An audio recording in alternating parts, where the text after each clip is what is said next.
Today, I'm going to show you guys how to use the parking assistant for any BMW that's on the iDrive 7 system. This is going to be for almost all of the BMWs except for the X3 and the X4. Those and the 5 Series have a separate system.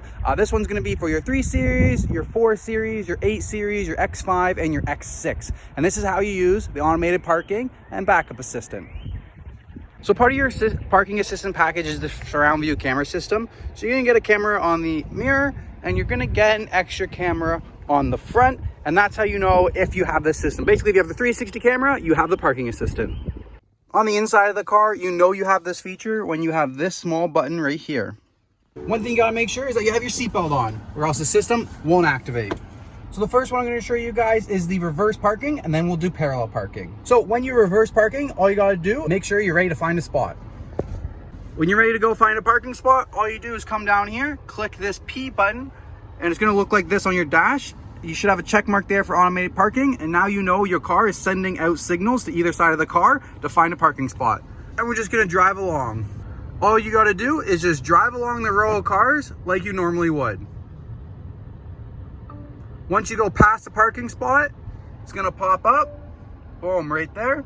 And you just follow the instructions. Select a parking spot to start parking. So you just tap on this right there, start parking, take hands off steering wheel, and release the brake.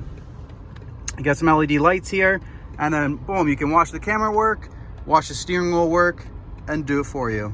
Ooh, feels like it's getting close, but not to worry. The car knows exactly how close it needs to get. Within like 2 inches, it will go. Pretty cool.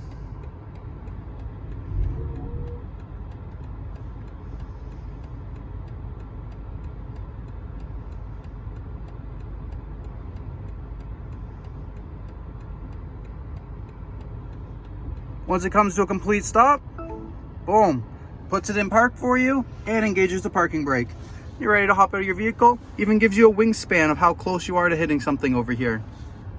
All right, now I'm going to show you guys how to do the parallel parking. It's pretty much the same thing.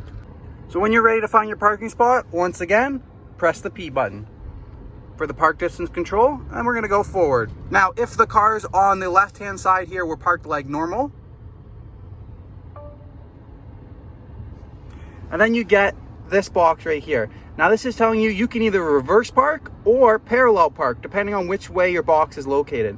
We're going to click down, and it's going to ask us, do we want to parallel park or reverse park? We're going to select parallel park this time. It will only tell you can do it if there's enough space to it, so you don't have to worry about it hitting anything.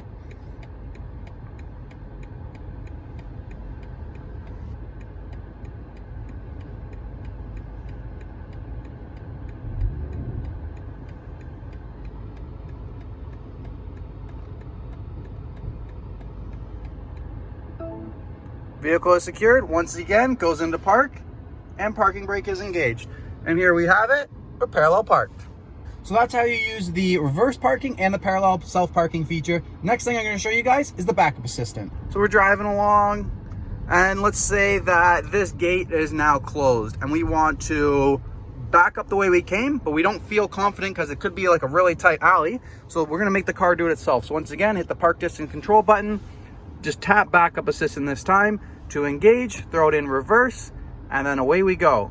And then it's just going to do all of the steering for us. All we have to do is the gas and brake. Just keep an eye on your camera. It's going to do the steering for you. It's going to move you back the exact same steering inputs that you entered in on the way, and you just back up. It doesn't want you going too fast. It wants to be able to handle it, so don't go too fast. Gives you a little warning.